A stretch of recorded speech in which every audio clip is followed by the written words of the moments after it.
Você está prestes a ouvir a dois honoráveis servos de Deus da nossa era. O primeiro, já falecido, é o autor britânico David Gooding, que nasceu em 16 de setembro do ano 1925 e faleceu em 2019. Ele foi professor emérito de grego do Antigo Testamento na King's University de Belfast e membro da Royal Irish Academy. Ele ensinou a Bíblia internacionalmente e deu palestras sobre sua relevância e importância para a filosofia, as religiões mundiais e a vida cotidiana. Ele publicou trabalhos acadêmicos e populares, que são publicados em vários idiomas. O outro, John Lennox, nasceu em Armagh, Reino Unido, em 7 de novembro do ano de 1943. Ele é professor emérito de matemática na Universidade de Oxford e membro emérito em matemática e filosofia da ciência no Green Templeton College. Além de trabalhos acadêmicos, publicou diversos livros sobre a relação entre a ciência e o cristianismo.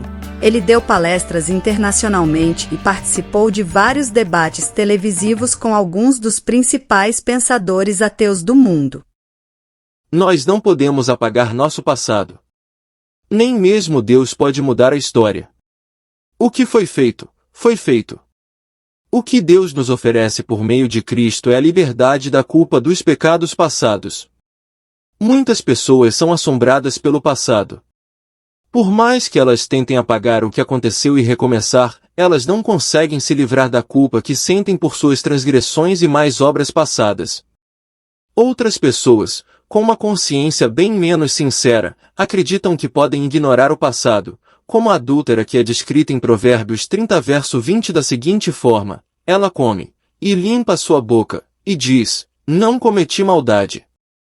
Mas essa irresponsabilidade não quebra nem desfaz a corrente da culpa real. Não estamos tratando aqui de complexos psicológicos de culpa. Anos atrás, alguns assaltantes roubaram um trem na Grã-Bretanha, feriram um maquinista e depois fugiram para a América do Sul com milhões e milhões em dinheiro. E, estando lá, subornaram as autoridades para evitar sua extradição. Talvez os assaltantes depois não sentissem nenhuma culpa pelo crime que cometeram. Mas isso não muda o fato de que, se eles tivessem pisado no território britânico, eles teriam sido capturados e aprisionados. Um dia, todos os homens e todas as mulheres se verão diante do tribunal de Deus. A mera passagem dos anos ou uma memória convenientemente curta não terão apagado o passado. A menos que eles tenham permitido que Cristo removesse a culpa que os acorrenta ao passado, essa corrente permanecerá eternamente. A redenção significa que Deus pode quebrar essas correntes ainda nesta vida, se nós nos arrependermos. O ato de quebrar essas correntes se chama perdão. No texto original em grego do Novo Testamento, a palavra mais frequente para perdão é aphesis, e significa libertar ou absolver. É uma palavra utilizada para falar do ato de libertar alguém da prisão, de perdoar a dívida de um devedor, ou de libertar um escravo. E o custo dessa libertação é pago por Cristo. Temos a redenção, diz o Novo Testamento, pelo seu sangue, a remissão das ofensas, Efésios 1 verso 7. Dessa forma, a corrente é quebrada para nunca mais ser restaurada ou substituída. A redenção que Cristo pagou é uma redenção eterna, Hebreus 9 versos 11 e 12. A Bíblia diz que Cristo nos resgatou da maldição da lei, fazendo-se maldição por nós. Gálatas 3 verso 13. A maldição prescrita pela lei de Deus não é apenas um conjunto vazio de palavras. É a prescrição da pena que se segue necessariamente a toda transgressão dessa lei. Alguns podem argumentar que, já que não acreditam em Deus, eles não reconhecem a autoridade dele para estabelecer mandamentos e proibições ou impor penas. Mas o argumento é inválido. A lei moral do Criador está escrita no coração de todos os seres humanos, Romanos 2 versos 14 a 16.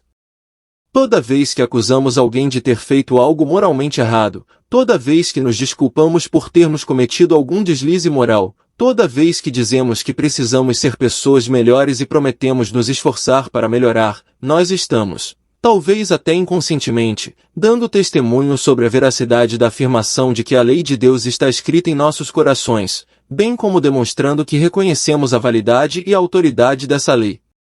Para usar uma metáfora do Novo Testamento, é como se a lei moral de Deus fosse apresentada a nós em um documento e, pelas nossas acusações dos erros alheios, pelas nossas desculpas pelos nossos erros e pelas nossas resoluções de nos aperfeiçoarmos moralmente, nós tivéssemos assinado nossos nomes no documento, concordando em aceitar sua autoridade, suas exigências e suas penalidades.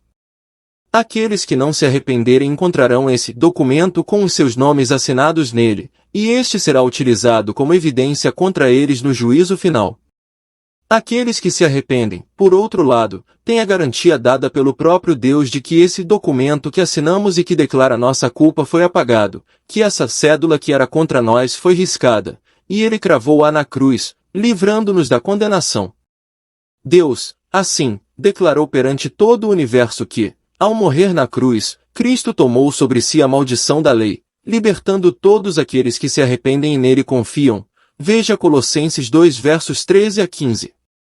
O resgate pago pela redenção da humanidade foi nada menos do que a morte de Cristo. Na verdade, ele mesmo disse que esse era o principal propósito de sua vinda à Terra. Nós não podemos apagar nosso passado. Nem mesmo Deus pode mudar a história. O que foi feito, foi feito. O que Deus nos oferece por meio de Cristo é a liberdade da culpa dos pecados passados. Muitas pessoas são assombradas pelo passado. Por mais que elas tentem apagar o que aconteceu e recomeçar, elas não conseguem se livrar da culpa que sentem por suas transgressões e más obras passadas. Outras pessoas, com uma consciência bem menos sincera, acreditam que podem ignorar o passado, como a adúltera que é descrita em Provérbios 30 verso 20 da seguinte forma: ela come, e limpa sua boca, e diz, não cometi maldade. Mas essa irresponsabilidade não quebra nem desfaz a corrente da culpa real. Não estamos tratando aqui de complexos psicológicos de culpa. Anos atrás, alguns assaltantes roubaram um trem na Grã-Bretanha, feriram um maquinista e depois fugiram para a América do Sul com milhões e milhões em dinheiro. E, estando lá, subornaram as autoridades para evitar sua extradição. Talvez os assaltantes depois não sentissem nenhuma culpa pelo crime que cometeram. Mas isso não muda o fato de que, se eles tivessem pisado no território britânico, eles teriam sido capturados e aprisionados. Um dia, todos os homens e todas as mulheres se verão diante do tribunal de Deus. A mera passagem dos anos ou uma memória convenientemente curta não terão apagado o passado. A menos que eles tenham permitido que Cristo removesse a culpa que os acorrenta ao passado, essa corrente permanecerá eternamente. A redenção significa que Deus pode quebrar essas correntes ainda nesta vida, se nós nos arrependermos. O ato de quebrar essas correntes se chama perdão. No texto original em grego do Novo Testamento, a palavra mais frequente para perdão é aphesis, e significa libertar ou absolver. É uma palavra utilizada para falar do ato de libertar alguém da prisão, de perdoar a dívida de um devedor, ou de libertar um escravo. E o custo dessa libertação é pago por Cristo. Temos a redenção, diz o Novo Testamento, pelo seu sangue, a remissão das ofensas, Efésios 1 verso 7. Dessa forma, a corrente é quebrada para nunca mais ser restaurada ou substituída. A redenção que Cristo pagou é uma redenção eterna, Hebreus 9 versos 11 e 12. A Bíblia diz que Cristo nos resgatou da maldição da lei, fazendo-se maldição por nós. Gálatas 3 verso 13. A maldição prescrita pela lei de Deus não é apenas um conjunto vazio de palavras. É a prescrição da pena que se segue necessariamente a toda transgressão dessa lei. Alguns podem argumentar que, já que não acreditam em Deus, eles não reconhecem a autoridade dele para estabelecer mandamentos e proibições ou impor penas. Mas o argumento é inválido. A lei moral do Criador está escrita no coração de todos os seres humanos, Romanos 2 versos 14 a 16.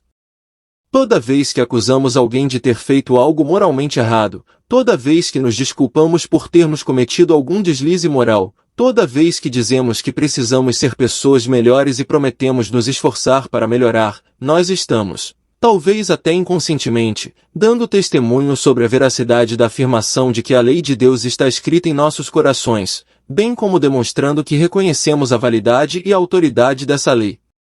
Para usar uma metáfora do Novo Testamento, é como se a lei moral de Deus fosse apresentada a nós em um documento e, pelas nossas acusações dos erros alheios, pelas nossas desculpas pelos nossos erros e pelas nossas resoluções de nos aperfeiçoarmos moralmente, nós tivéssemos assinado nossos nomes no documento, concordando em aceitar sua autoridade, suas exigências e suas penalidades. Aqueles que não se arrependerem encontrarão esse documento com os seus nomes assinados nele, e este será utilizado como evidência contra eles no juízo final. Aqueles que se arrependem, por outro lado, têm a garantia dada pelo próprio Deus de que esse documento que assinamos e que declara nossa culpa foi apagado, que essa cédula que era contra nós foi riscada, e ele cravou-a na cruz, livrando-nos da condenação. Deus, assim, declarou perante todo o universo que, ao morrer na cruz, Cristo tomou sobre si a maldição da lei, libertando todos aqueles que se arrependem e nele confiam. Veja Colossenses 2 versos 13 a 15. O resgate pago pela redenção da humanidade foi nada menos do que a morte de Cristo. Na verdade, ele mesmo disse que esse era o principal propósito de sua vinda à Terra. Porque o Filho do Homem também não veio para ser servido, mas para servir e dar a sua vida em resgate de muitos. Marcos 10 verso 45. Fostes resgatados com o precioso sangue de Cristo. 1 Pedro 1 versos 18 e 19. Para compreender a imensidão do custo desse resgate, temos de lembrar quem Cristo é. Em quem temos a redenção pelo seu sangue, a saber, a remissão dos pecados, o qual é a imagem do Deus invisível, o primogênito de toda a criação, porque nele foram criadas todas as coisas que há nos céus e na terra, visíveis e invisíveis, sejam tronos, sejam dominações, sejam principados, sejam potestades, tudo foi criado por ele e para ele. E ele é antes de todas as coisas, e todas as coisas subsistem por ele. Colossenses 1 versos 14 a 17. Em outras palavras, o Redentor é o próprio Criador encarnado. Jesus é tanto Deus quanto homem. E foi por isso que ele pôde exercer o papel de mediador entre Deus e o homem, entregando-se a si mesmo em resgate de todos. 1 Timóteo 2 versos 5 e 6. Entenda que o que aconteceu não foi, como alguns pensam, que Jesus, que amava a humanidade, teve de pagar o resgate para um Deus maldoso com a finalidade de persuadi-lo a não derramar sua ira sobre a raça humana. Aquele que pagou o resgate era Deus. E o amor que motivou Cristo a entregar sua vida como um resgate pelos homens foi uma expressão perfeita e exata do amor do Pai por nós, pois Cristo, sendo ele o próprio Deus, foi e ainda é a perfeita imagem e expressão do Deus invisível. Nisto está o amor, diz 1 João 4 verso 10, não em que nós tenhamos amado a Deus, mas em que ele nos amou e enviou seu Filho para propiciação pelos nossos pecados. Mas, nesse caso, alguém pode argumentar, se Jesus não pagou o resgate para Deus, para quem ele pagou? Afinal, ele deve ter pagado para alguém.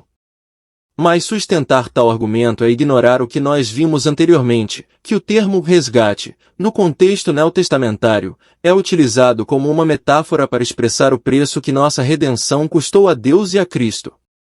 E o preço não foi literalmente uma quantia em dinheiro que um terceiro poderia receber. O preço foi sofrimento e morte. Suponha que um barco salva-vidas esteja superlotado e correndo risco de afundar, quando um homem voluntariamente mergulha no mar congelante, sabendo que isso resultaria em sua morte. Nós poderíamos muito bem dizer que ele pagou um preço muito alto para salvar a vida dos demais passageiros. Mas não faria sentido perguntar, para quem ele pagou o preço? Mas aqui surge outra questão. A Bíblia ensina que todos nós somos criaturas de Deus, e portanto, suas propriedades. Então, por que Deus tem de pagar um resgate ou qualquer outra coisa para ter de volta sua propriedade? Admitimos que tenhamos nos deixado acorrentar pelo pecado e acabado nas mãos de Satanás como prisioneiros dele. Por que Deus simplesmente não exerce sua onipotência, destrói Satanás, rompe as correntes que aprisionam a humanidade e leva todas as pessoas para ele pela força, sem ter de pagar nenhum resgate? A resposta é que o pecado é uma questão moral, e não se pode resolver uma questão moral pela força. Há certas coisas que nem mesmo um Deus Todo-Poderoso pode fazer. Ele não pode fazer coisas logicamente impossíveis como desenhar um círculo quadrado. Ele também não pode fazer o que é moralmente incorreto. Ele não pode mentir, Tito 1 verso 2. Ele não pode transgredir sua própria lei moral. Sua lei é a expressão de seu próprio caráter. Se negá-la, ele negará a si próprio, e ele não pode negar-se a si mesmo, 2 Timóteo 2 verso 13. Então, não havia opção de nos libertar das correntes do pecado através do uso arbitrário do poder e da força. A única forma de fazer isso era cumprindo a pena prescrita por sua lei moral. E foi isso que, por amor, ele fez por nós. Por isso o preço pago, por isso o sofrimento experimentado.